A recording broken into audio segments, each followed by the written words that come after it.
Hello, everyone. Welcome back to Sales Enablement by Sharpsell podcast. This is Hanuman, co-founder and CEO at Sharpsell.ai. Sharpsell.ai helps more than 300,000 sales folks have better customer conversations with their clients and prospects and drive revenue. In this episode, I'm going to give you a couple of ideas on how you could really turbocharge your sales enablement efforts once you decide that as a priority for your organization. Let's get started. All right. There are four areas of focus that you need to keep in mind when you're working on a sales enablement initiative. The first one is organizational alignment. The second one is availability of either the raw content or subject matter experts. Third one is availability of tools to drive adoption. Fourth one is your analytics infrastructure. Let's get into the details of each one of those. The first one is organizational alignment. Sales enablement is almost always a change management initiative that requires at least four functions to come together.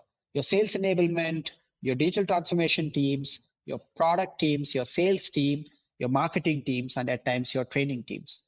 It's almost impossible to drive a successful sales enablement initiative without the buy-in from these different functions. And a lot of times, driving this alignment becomes an afterthought or something that teams try to solve after the sales enablement initiative has kickstarted. And it's not a good idea. It's always important to at least get a high level alignment before you dig in and to an extent make sure that people know what their responsibilities are as part of this initiative. The second one is availability of raw material or subject matter expert.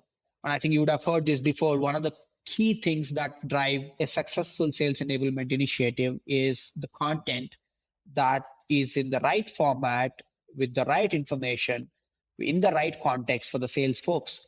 And it's always easier to get this done when you either have your raw material in terms of playbooks and objections and so on in place, or you have a couple of subject matter experts who know this in and out, and you have their time on your hands so that you could get more insights out of them so that you could move faster on this.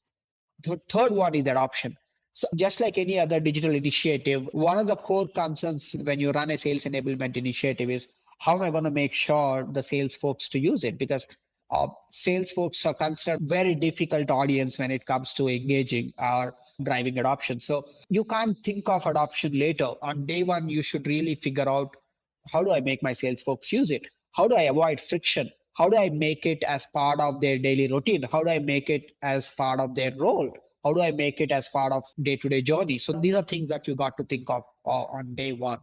And the fourth one is analytics infrastructure. So a lot of times what sales folks do on the ground and how they do it, what content they share, what information are they seeking, what things that they're personalizing, what products are they pitching, so on and so on are extremely powerful inputs for you to make your sales enablement initiatives better or even use them as insights to drive productivity. So it's important for you to make sure that your analytics infrastructure is in place before you actually dig deeper. So if you have these things in place, you can just turbocharge your initiative and then just jumpstart it in your sales enablement efforts. I hope this is useful. Thank you for listening in. And this is Hanuman signing off. Thank you.